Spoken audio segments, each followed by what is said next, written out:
Para muitas pessoas, a concepção desse barco é algo totalmente errada. É uma concepção furada. Abram suas Bíblias, se vocês fizerem a gentileza, no livro de Hebreus capítulo 11. Vamos ler alguns versículos ali. Hebreus capítulo 11. Para ser bem sincero, eu vou ler apenas um versículo, que é o verso 7. Hebreus 11, verso 7 diz o seguinte: pela fé, Noé, quando avisado a respeito de coisas que ainda não se viam, movido por santo temor, construiu uma arca para salvar sua família. Por meio da fé, ele condenou o mundo e tornou-se herdeiro da justiça, que é segundo a fé. É uma passagem simples, mas fala que Noé, movido por um temor santo, quando avisado de coisas que ele ainda não via, aquele negócio da chuva e do blobar que eu mencionei ontem para vocês. Noé não tinha a menor ideia do que era chover, mas Deus disse, vai chover, e pelo fato de Deus ter dito que iria chover, Noé foi e construiu uma arca. Se vocês olharem um pouquinho em 2 Pedro, também tem algumas coisas muito interessantes quando tratam desse texto.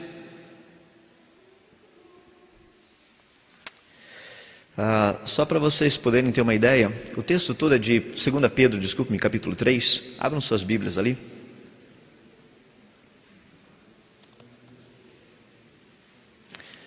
Foi algo muito interessante. Eu vou começar lendo no verso 3 e vou até o verso 7. Diz o seguinte: antes de tudo, saibam que nos últimos dias surgirão escarnecedores, zombando e seguindo suas próprias paixões. Eles dirão: o que houve com a promessa da sua vinda? Desde que os antepassados morreram, tudo continua como desde o princípio da criação. Mas eles deliberadamente se esquecem de que há muito tempo, pela palavra de Deus, existem céus e terra, esta formada da água e pela água. E pela água, o mundo daquele tempo foi submerso e destruído. Pela mesma palavra, os céus e a terra, que agora existem, estão reservados para o fogo, guardados para o dia do juízo e para a destruição dos ímpios. O dilúvio não foi uma brincadeira, foi uma coisa séria. Foi tão séria que Deus tratou com grande seriedade todo esse contexto. Foi anunciado, foi preparado e foi colocado em prática na vida de um homem chamado Noé. Deixa-me ler alguns versos mais do livro de Gênesis, logo lá no capítulo 6, começando no verso 9. Gênesis 6, verso 9. Diz assim: esta é a história da família de Noé. Noé era um homem justo, íntegro entre o povo de sua época, ele andava com Deus. Noé gerou 3 filhos, Sem, Cam e Jafé. Ora, a terra estava corrompida aos olhos de Deus e cheia de violência. Ao ver como a terra se corrompera, pois toda a humanidade havia corrompido a sua conduta, Deus disse a Noé: darei fim a todos os seres humanos, porque a terra encheu-se de violência por causa deles. Eu os destruirei com a terra. Você, porém, fará uma arca de madeira de cipreste. Dividia em compartimentos e revestia de piche, por dentro e por fora. Faça com 135 metros de comprimento, 22 metros e meio de largura e 13 metros e meio de altura. Faça-lhe um teto com um vão de 45 centímetros entre o teto e o corpo da arca. Coloque uma porta lateral na arca e faça um andar superior, um médio e um inferior. Eis que vou trazer águas sobre a terra, o dilúvio, para destruir debaixo do céu toda criatura que tem fôlego de vida. Tudo que há na terra perecerá, mas com você estabelecerei a minha aliança, e você entrará na arca com seus filhos, sua mulher e as mulheres de seus filhos. Faça entrar na arca um casal de cada um dos seres vivos, macho e fêmea, para conservá-los vivos com você. De cada espécie de ave, de cada espécie de animal grande e de cada espécie de animal pequeno que se move rente ao chão, virá um casal, e você, para que sejam conservados, a você, para que sejam conservados vivos. E armazene todo tipo de alimento, para que você e eles tenham mantimento. Noé fez tudo exatamente como Deus lhe tinha ordenado. Só um pouquinho da história, do comecinho da ideia da Arca de Noé.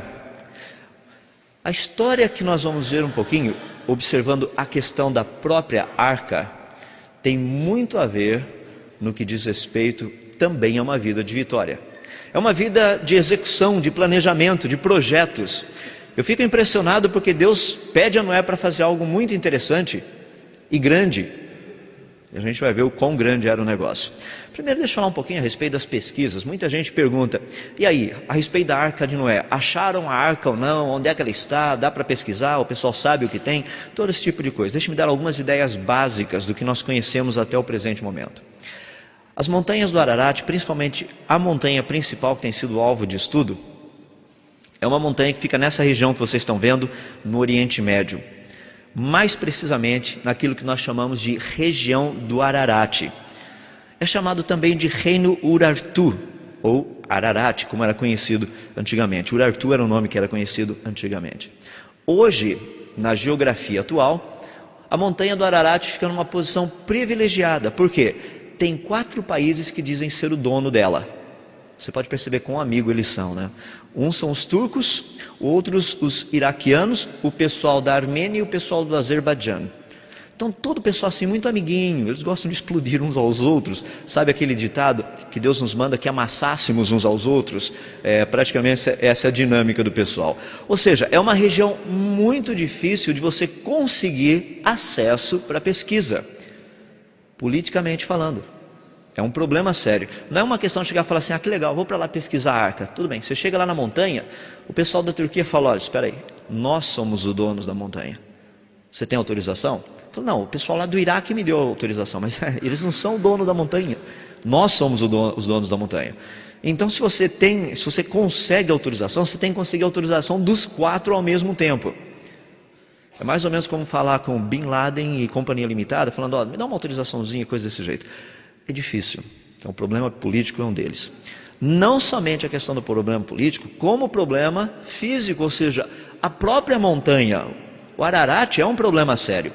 Aqui vocês têm uma vista da montanha, da planície, tendo uma ideia do Monte Ararat. Naquele lado esquerdo de vocês estão vendo o Ararat maior. Um pouquinho aqui, uma vista do outro lado, também da montanha do Ararat. O Ararat não é uma montanha muito fácil, não. Muitas pessoas perguntam assim, nossa, mas se a arca parou nisso daí, como é que Noé desceu com a bicharada lá de cima? Não é fácil, Noé criou um tobogã, soltou a bicharada de cima, foi todo mundo escorregando até lá embaixo, é básico. A questão toda é que nós vamos estudar um pouquinho dessa montanha, para perceber que ela já passou por grandes transformações nesses últimos séculos, devido a terremoto e vulcanismo. A base da montanha não é vulcânica, o topo dela é. Significa que essa montanha nem sempre foi um vulcão. Hoje, o topo dela é de um vulcão. Nós nem sabemos ao certo se a arca não está totalmente soterrada embaixo da lava, ou o que pode ter acontecido por ali. Isso só para vocês terem uma ideia. Mas dá para ter uma visão por aqui da dificuldade de acesso a essa montanha. Quando nós olhamos um pouquinho, ali você tem o Ararat maior à sua esquerda, o menor à sua direita, e deve você ter uma vista de satélite. O problema do Ararat maior, que é onde provavelmente se encontra a Arca de Noé, é um pequeno lugarzinho com 32 quilômetros quadrados de gelo com uma espessura de aproximadamente 10 metros. Ou seja, 10 metros de espessura. É quase que esse negócio todo aqui só de gelo. Imagina a arca lá embaixo, você tem que perfurar tudo isso daí. E você só tem 32 quilômetros quadrados para procurar o negócio. Ou seja, achar uma agulha no palheiro. Não é fácil. Um outro problema que nós temos é como chegar até lá. Por quê? A montanha, dá para você perceber, não é um lugar de tão fácil acesso hoje. Deixe-me deixar bem claro. O Monte Ararat já passou por várias mudanças no que diz respeito à sua geologia, ao seu aspecto físico. Já mudou na parte por questão de vulcão e por questão de terremoto. Então dá para ter uma ideia um pouquinho das dificuldades. No canto direito de vocês, dá para perceber, é uma parte praticamente voltada para o desfiladeiro Ahora, que é onde a maior parte das pessoas acredita que está a arca. Ou seja, dá uma olhadinha no carinha ali em cima e olha a altura da brincadeira. Então isso aí para você ter um pouco de ideia a respeito do dilúvio, da montanha onde está a arca. Um pouquinho mais da vista dela, que é a lateral. Muitas pessoas acreditam que todo esse negócio, a arca se encontra do lado oposto, ou seja, você tem que entrar pela Turquia, onde você tem um caminho mais fácil, subir uns paredões, chegar lá em cima e do outro lado é só desfiladeiro, para chegar até onde praticamente deveria e possivelmente está a arca. Então dá para ter uma ideia do visual da desfiladeiro Ahora. Bom, vamos falar da arca especificamente, porque isso é o que vem junto com os flanelógrafos, certo? O pessoal aí da época de flanelógrafo, lá na igreja, historinha, conhece bem isso aí. Eu, quando era garoto, eu gostava demais quando tinha a historinha da Arca de Noé, porque minha professora sempre me deixava colar os elefantes e as girafas. Eu gostava de colar os negocinhos grandes. Eu não gostava de colar a ovelhinha, porque eu olhava aquela portinha desse tamanho e via aquele gigantão desse tamanho, assim, de um camelo, uma girafa, esses bichos grandes.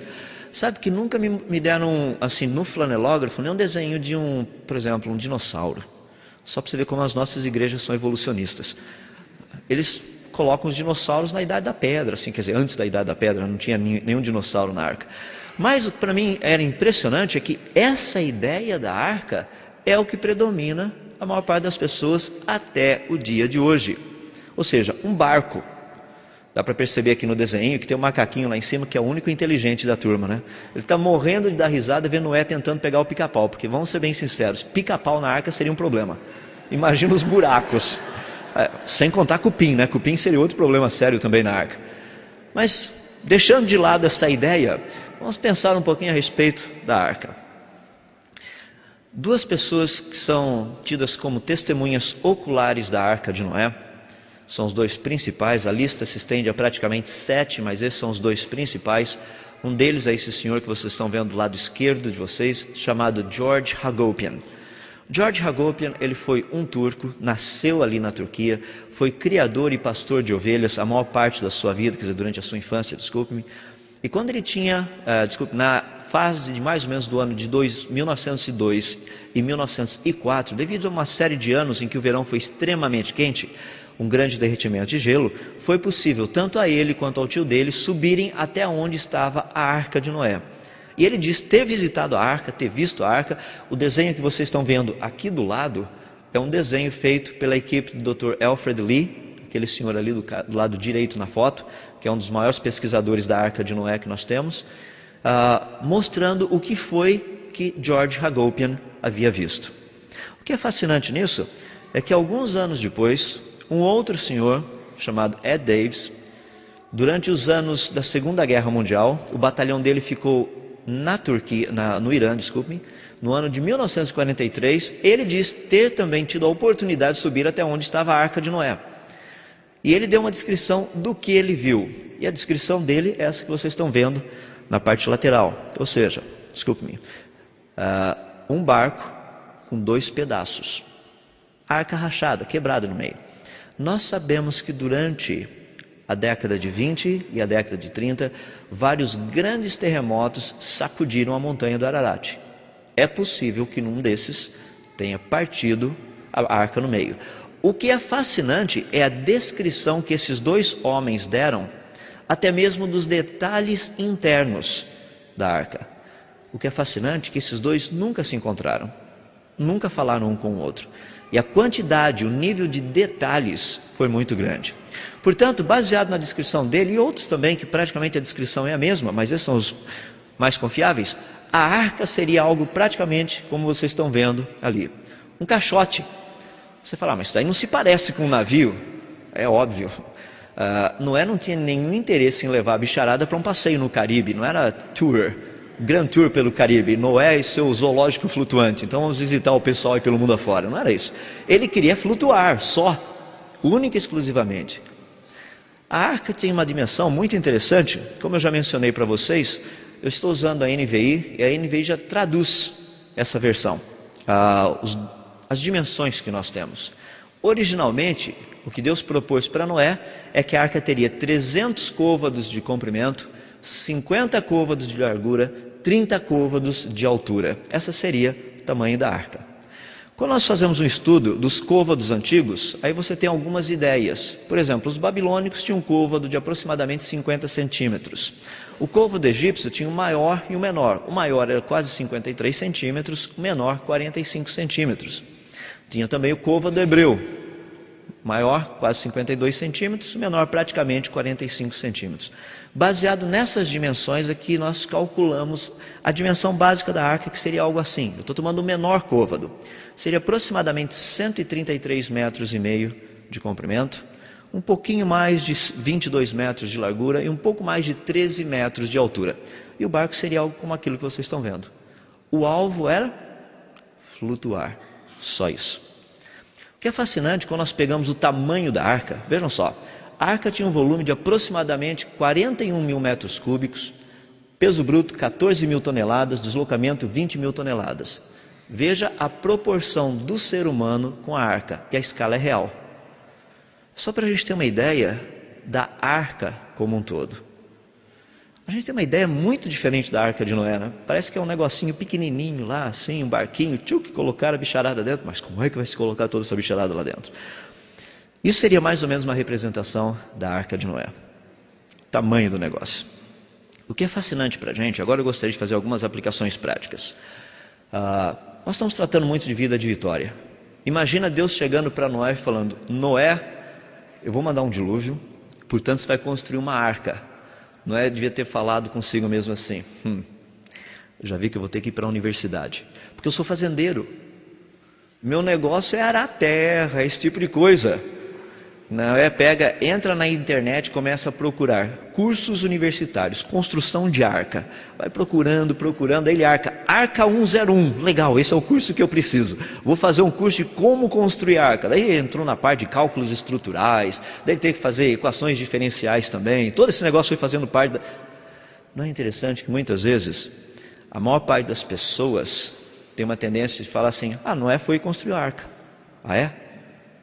Imagina os cálculos estruturais que Noé precisou fazer para construir essa arca. Dá uma olhadinha nessas vigas aqui, em cima da gente. Quantos de vocês ficam totalmente confortáveis em saber que o cara que calculou isso, simplesmente uns 5 ou 6 prédios que ele calculou já caíram? Você dá uma olhadinha e fala: não tenho bem certeza não. Essa é uma ideia muito importante. Noé, ele tinha uma grande responsabilidade que Deus colocou na mão dele. Deus falou assim: esse é o negócio, agora você vai e constrói. Noé teve que aprender a como fazer arca. Já imaginou? Para quem nunca construiu arca, vai começar a aprender a fazer arca? Acho que Noé começou fazendo barquinho de papel, né? Vamos ver como é que funciona o negócio. Montou uns barquinhos de papel, colocou na água, falou: parece que vai funcionar. Foi estudando. O que eu gostaria de dizer para vocês é o seguinte: que Deus, quando nos chama para uma tarefa, muitas vezes Ele espera que a gente se prepare para fazê-la. Às vezes a gente acha assim: Deus está me chamando para o campo missionário. E a impressão que a gente tem é que Deus vai te dar um balde de conhecimento teológico sobre campo missionário. E você de repente, vai levantar de manhã cedo, pronto para o campo missionário. Ou Deus está me chamando para ser pastor. Você já acorda no outro dia falando em grego e hebraico. Não é bem desse jeito. Deus nos chama para nos prepararmos e para fazermos a coisa bem feita.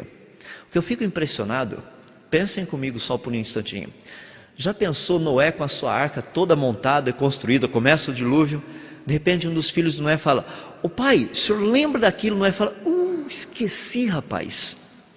O que vai acontecer? Pai, eu acho que o barco vai afundar, né, pai? Desse jeito, o senhor esqueceu de pôr aquilo. Imagina os detalhes para montar todo o negócio. Tudo que precisava, tudo teve que ser pensado e bolado, esquematizado, calculado e tudo mais. Mas não é bem assim que a gente pensa para a nossa vida quando a gente pensa a nível de arca. Dá a impressão que Deus falou para Noé: vamos fazer a arca. No dia seguinte, Noé estava lá com a arca pronta e falou: Senhor, está aqui a minha arca.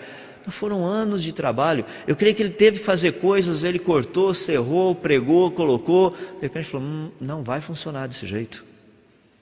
Pessoal, pode desmontar esse pedaço aí, porque não vai funcionar. A gente vai ter que trocar e fazer assim, assim, assim, assim. Não é parte do dia a dia? O que eu acho fascinante quando eu estudo a vida de Noé e penso nessa questão da arca, é que foi um grande projeto feito de coisas do dia a dia. Eu duvido que Noé não tenha dado uma martelada no dedo dele durante todo o tempo que ele construiu a arca. Ou um filho puxando um pedaço de madeira e acertou a cabeça do irmão lá do outro lado, tuque. Entende? É parte do dia a dia isso. Você acha que não tinha discussão do filho, por exemplo, chegava o Jafé e falava: ô pai, ó, o pessoal me convidou hoje para dar uma saidinha, tem uma pizza ali, uma pizzaria nova, já que vem o dilúvio mesmo, deixa eu aproveitar a pizza enquanto tem pizzaria, todo esse negócio. Noé falou: ó, cara, se a gente fizer desse jeito, a gente não vai chegar em lugar nenhum, a gente vai ter que trabalhar mesmo. Parte do dia a dia, parte de um contexto de vida para construir esse negócio. Só a nível de comparação, dei uma olhadinha no tamanho da arca. A arca foi construída aproximadamente 3.000 anos antes de Cristo. Tinha 133 metros de comprimento. As grandes caravelas das descobertas, por exemplo, a caravela de Pedro Álvares Cabral, vocês estão vendo ali no número 2. Olha a comparação da caravela com a arca. Ou seja, a caravela era barquinho salva-vida, no caso de qualquer coisa, aí Noé puxava a caravelinha dele lá, pronto, colocava na água e ia embora. Dá uma ideia, dá uma olhada no tamanho da coisa. O primeiro navio construído maior do que a arca é o Great Eastern. Dá para perceber, eu não coloquei do Titanic aí, porque vocês sabem o que aconteceu, né? Então, pequeno probleminha básico assim. Se Noé tivesse construído o Titanic, ele não teria afundado, mas, de qualquer forma, só para vocês terem uma ideia do tamanho do negócio. O homem só conseguiu construir algo um pouquinho maior há cerca de 150 anos atrás. O projeto foi grande. Quando nós tratamos da arca, vamos pensar em alguns aspectos estruturais que são importantes para a gente ver o cuidado que Noé teve. Praticamente que você tem aqui a arca toda, ali a parte de cima vocês estão vendo aquilo que a gente chama de uma abertura de aproximadamente 0,5 metro a sua volta toda. Funcionava para iluminação e para respiração. A arca foi dividida praticamente em pisos, 3 pisos. Deus mandou colocar um superior, um no meio e um inferior. Algo que é muito interessante quando nós estudamos os detalhes que a Bíblia nos dá, e quando você olha esse negócio, dentro dos pisos haviam compartimentos, onde você colocaria os animais. Mas também há um detalhe muito interessante, que vai ser, é importante para a gente agora, para aquilo que eu falarei para vocês hoje à noite, que está relacionado com os 2 pisos inferiores. A Bíblia nos diz que as águas do dilúvio prevaleceram 15 côvados acima das montanhas mais altas. O que significa isso?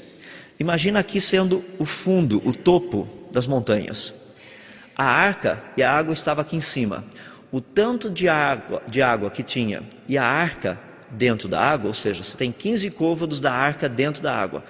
A arca passava em qualquer lugar e não raspava no fundo. Significa que pelo menos 15 côvados da arca estavam abaixo do nível d'água. O que implica em que os 2 compartimentos inferiores estavam praticamente embaixo d'água. O que vai implicar o quê? Era escuro e frio. A água do oceano é fria. Na praia é quentinho, mas vai lá para o meio do oceano para você ver o negócio como é que é. É outra história ali. É uma temperatura média mais ou menos de uns 10 graus, dependendo do lugar, até inferior a isso. 12, alguns lugares, desculpem, 8, alguns lugares até 6 e 7 graus. Então há uma conotação muito interessante de vermos os detalhes. Algo que é muito interessante é que a Bíblia nos fala do tipo de madeira que foi construída a arca. Nós não temos certeza que madeira é essa. No original está ali, a palavra hebraica é gopher. Nós traduzimos isso daí como cipreste. Ali você tem uma ideia do que é o cipreste. O cipreste é um tipo de madeira extremamente resistente à água.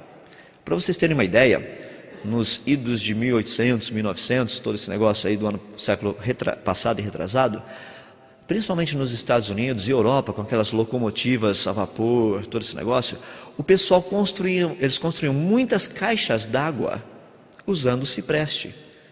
Existem caixas d'água até hoje, com mais de 200 anos, que ainda o pessoal coloca água dentro delas. E a madeira não apodreceu, porque cipreste é uma madeira muito resistente. Ela é extremamente resistente. Esse foi o tipo de madeira que Noé utilizou para construir a arca. Mais uma vez, nós não sabemos se é cipreste. O que nós conhecemos hoje, que é muito parecido na descrição, é essa. Só para a gente terminar a parte da arca, eu gostaria de tratar algumas coisinhas de aspecto de âmbito geral sobre isso. É o seguinte: imagina a construção de um barquinho desse jeito, como mencionei para vocês. Um barco de aproximadamente 41 mil metros cúbicos. O que equivale a isso?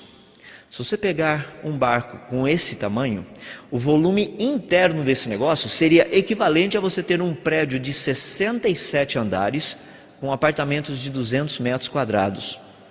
Dá para imaginar o que não dá para fazer dentro desse negócio? O espaço é muito grande, mas mesmo assim as pessoas questionam. Peraí, segundo o texto que você leu, ali diz que Deus mandou entrar 2 de cada espécie. No mundo hoje são mais de 1.300.000 espécies, sem contar os fósseis, os dinossauros e companhia limitada. Ou seja, tem muita coisa para ser colocada ali dentro. É verdade. Olha que interessante, portanto, a estrutura que esse negócio tinha que ser para poder manter todo o sisteminha estável. Primeiro, a arca tinha que ser um barco que poderia manter vida ali dentro, como nós já vimos ontem, por pelo menos 1 ano. Imagina Noé construindo barco pensando o seguinte: eu vou construir um barquinho, o negócio aí vai ser uns 2, 3 meses, daí tá beleza, a gente já sai, já destruiu o mundo mesmo, a gente continua rolando o show. Já pensou se Noé tivesse construído um barco para durar 2 meses? Tem uma passagem na Bíblia que eu acho muito interessante. Certa vez Eliseu, falando com o rei, Eliseu, já velho, ele chama o rei e fala assim: vem até aqui, eu preciso que você faça uma coisa. O rei foi até lá e Eliseu disse o seguinte: está vendo essa janela voltada em direção a Damasco? Atira algumas flechas. O rei, que estava com uma aljava cheia de flechas, pegou uma, pegou outra, pegou mais uma e parou. Eliseu ficou tão triste, mas ficou tão irado também, falou: por que você parou? Por que você fez só isso? Se você tivesse lançado umas 6 ou 9, você teria destruído os nossos inimigos. Agora você, por ter lançado apenas 3, você terá apenas 3 vitórias contra eles.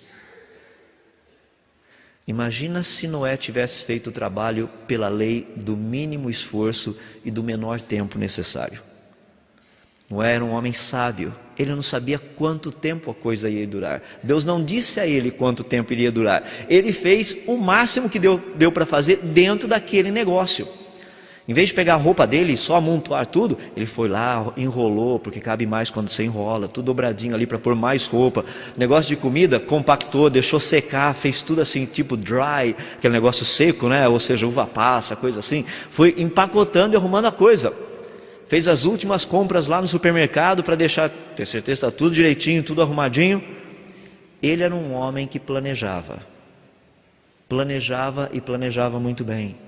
Nós temos dificuldade quando nós tratamos na obra de Deus fazermos a mesma coisa. Tudo é meio ralado, né? É para Deus? É para a glória de Deus. E a gente ensaia no último minuto, no último segundo, aí vai lá e faz o negócio, mas é para a glória de Deus. Irmão, se não der certo, não se preocupe, é para a glória de Deus, afinal de contas. O irmão canta desafinado, o acampamento sai pela metade, gente morre do lado de fora, mas foi para a glória de Deus, afinal de contas. Deus é glorificado é pelas coisas boas, é pela perfeição, não pela imperfeição, não por essas coisas. Noé foi um homem extremamente cauteloso quanto a isso. Quando ele criou e desenvolveu essa arca, ele pensou até mesmo nos menores detalhes. Deixa eu fazer uma pergunta para você. Como que você tem trabalhado com os projetos de Deus na sua vida? Deixa-me dar um exemplo básico. Vamos falar das suas notas lá na escola. Isso é um projeto de Deus na sua vida. Como é que está indo o projeto? Passei de ano. Não é passar de ano. É fazer o projeto para o louvor da glória de Deus. É o que eu tenho dito para as pessoas. A gente tem uma vontade tão grande de evangelizar os nossos professores. Daí você chega lá para o seu professor e fala: professor, olha, o Jesus que eu conheço é 10. Teu professor fala: mas a tua nota é 5. Ou seja, se Jesus é 10 e o teu padrão de 10 é 5, então Jesus só vale 5. Há uma necessidade de termos um padrão como esse que Noé tinha. Noé quis fazer e fazer o melhor. Quando ele pegou esse projeto da arca para fazer, ele pegou para fazer uma arca. Ele não pegou para fazer um barquinho, ele fez um barco. E o barco foi tão bom que praticamente 4.000 anos depois a gente está procurando ainda pedaço do barco por aí. O barco está inteiro. Pelo que o relato dessas pessoas, imagina só. Pensa de uma forma bem prática agora, no contexto do que Noé precisou para construir esse barquinho. Deixa-me dar umas partes básicas. Faça um cálculo bem simples, probleminha de física que eu gostaria de deixar para vocês. Peguem uma rolha, tá? Coloquem numa piscina, água perfeitamente estável, não tem onda, não tem nada, está paradinho. Daí você vai pegar essa rolha, você coloca na água, vai afundar essa rolha aproximadamente deixar 1/3 dela só fora, 2/3 dentro d'água. Quando você soltar a rolha, o que vai acontecer? A rolha vai ficar oscilando. Ótimo, calcule as equações agora dessa oscilação. Você falou, espera aí, isso daí não é minha área. Noé teve que calcular isso. E Noé era fazendeiro. Eu chego para você e falo o seguinte, está vendo esse prédio aqui? Qual seria o esforço na junção das duas vigas ali em cima? Que força é essa que está acontecendo ali?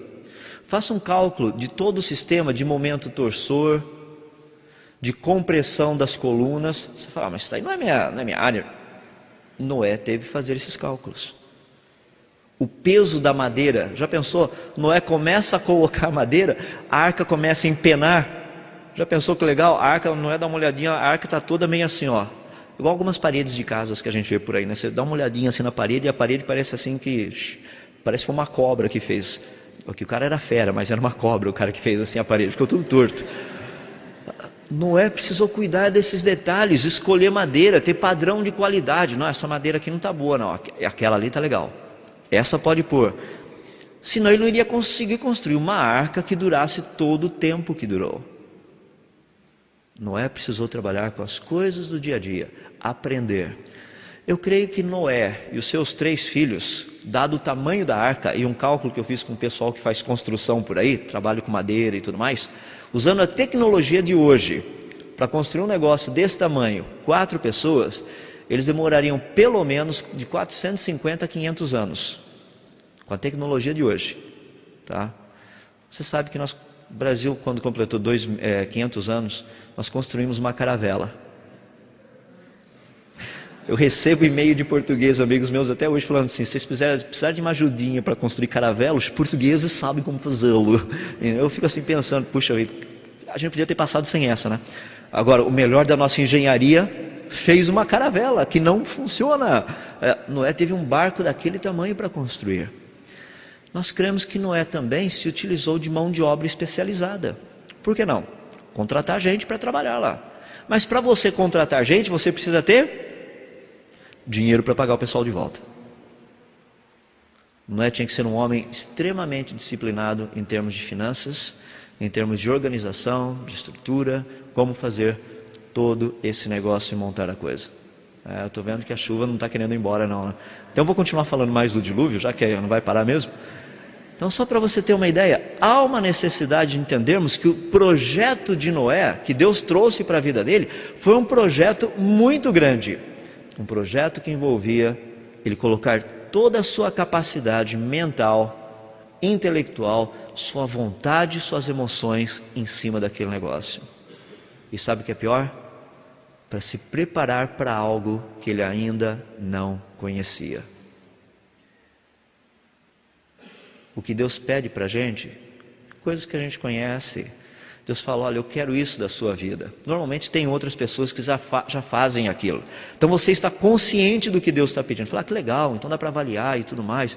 Ou o que você já fez, como é que é, assim. Então a pessoa te avisa, te informa, tudo isso acontece. Mas Noé, imagina Deus falando para Noé, Noé, eu vou fazer chover.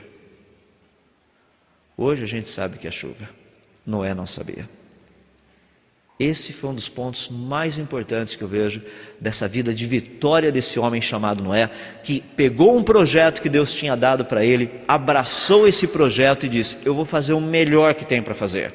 Tanto é que ele fez um barco que durou mais de 4.000 anos e feito de madeira. Essa é a vida de um homem chamado Noé. Isso é um barco que esse homem construiu. Meu desafio final para vocês, dentro daquilo que Deus tem nos dado, daquilo que Deus tem colocado na sua vida, como você tem feito? Qual a qualidade? Se o negócio tivesse que ficar mais uma semana ou mais um mês, iria durar? Ou você já fez com data de validade? Não, o negócio é o seguinte, só vale para 10 dias após, entende? Imagina Noé termina a arca dele, plunk, pega uma plaquinha lá, válido para 60 dias após o dilúvio. O negócio tinha que ser por um tempo indeterminado. Ele não sabia quanto tempo ele iria ficar naquela situação. E ele fez aquilo que Deus havia pedido. Se preparou. Tudo que ele pôde fazer, ele fez. E eu termino com o meu último exemplo. Noé recebeu de Deus a informação do tamanho da coisa. O que ele poderia colocar ali dentro seria o que ele teria em mãos para sobreviver todo aquele tempo. Deus não disse para Noé que teria alguns pontos de reabastecimento durante o percurso. Deus falou: coloca tudo que você precisa aí dentro da arca, tudo. Muitas vezes nós falamos assim: Senhor, mas entende, eu não tenho nada. Deus pergunta: o que você tem em mãos? É isso que eu te dei. Imagina Noé conversando com Moisés. Eu às vezes gosto de fazer essas comparações, porque depois chegam os dois lá no céu, né? Aquele bate-papo entre um e outro.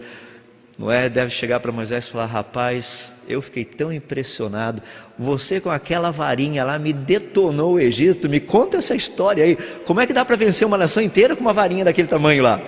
Eu achei que você, tipo Kung Fu, né? Aquele negócio. Não foi nada disso, eu só peguei minha varinha lá, precisa ver o que Deus fez, eu batia lá no mar e pronto, tchuf, o mar abriu, afogou um exército inteiro lá dentro. Não é falar: esse negócio de afogar eu conheço bem, pode ficar sossegado, eu sei como é que funciona. Vou contar das outras coisas.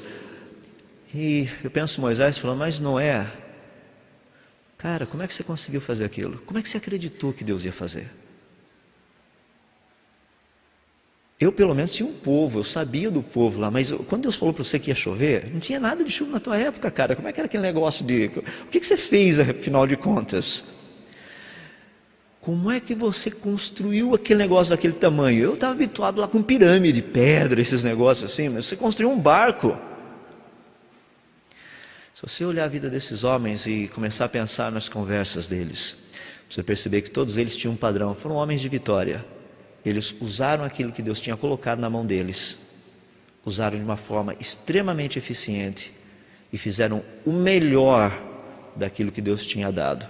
Eles não se contentaram simplesmente em ir para o quarto e falar: vou orar até que Deus me dê uma revelação. Eles foram para a faculdade, se inscreveram em cursos, aprenderam a como fazer. Deuteronômio 29:29. As coisas encobertas pertencem ao Senhor nosso Deus. As reveladas pertencem a nós e aos nossos filhos, para que cumpramos as palavras desta lei. Tem muita gente chamando coisa não revelada, coisa que Deus já revelou. É simplesmente uma questão de ignorância. Deus se chama para uma vida de vitórias. Independente de onde você veio, independente da época da vida que você está, você tem uma oportunidade de pegar e fazer bem feito. Vamos orar? Senhor nosso Deus, nós somos gratos a Ti pela vida de Noé, pelo fato dele ter se disposto diante de Ti, ter acreditado naquilo que nós não víamos, que ele não via, hoje nós vemos. E ele, por santo temor, fez, construiu, como diz a Tua palavra, aparelhou uma arca para a salvação da sua família e dos animais. Como nós somos gratos a Ti pelo exemplo de Noé, um homem fiel ao Senhor, fiel à Tua palavra, fiel e consistente em todas as coisas que ele fazia. Somos tão gratos a Ti, ó Deus, porque o Senhor é Deus que nos chama para uma vida de vitória e o Senhor nos dá o exemplo de Noé. Pedimos para que aquelas coisas que nós temos em nossas mãos hoje, que nós venhamos a utilizá-las para o louvor da Tua glória. Que possamos ser sábios em administrar o tempo que temos, os recursos que temos e as oportunidades que o Senhor tem nos dado. Concede a cada um aqui a visão correta de quem o Senhor é e daquilo que o Senhor nos pede para fazer. Assim nós oramos pedindo e fazemos humildemente no nome de Jesus. Amém.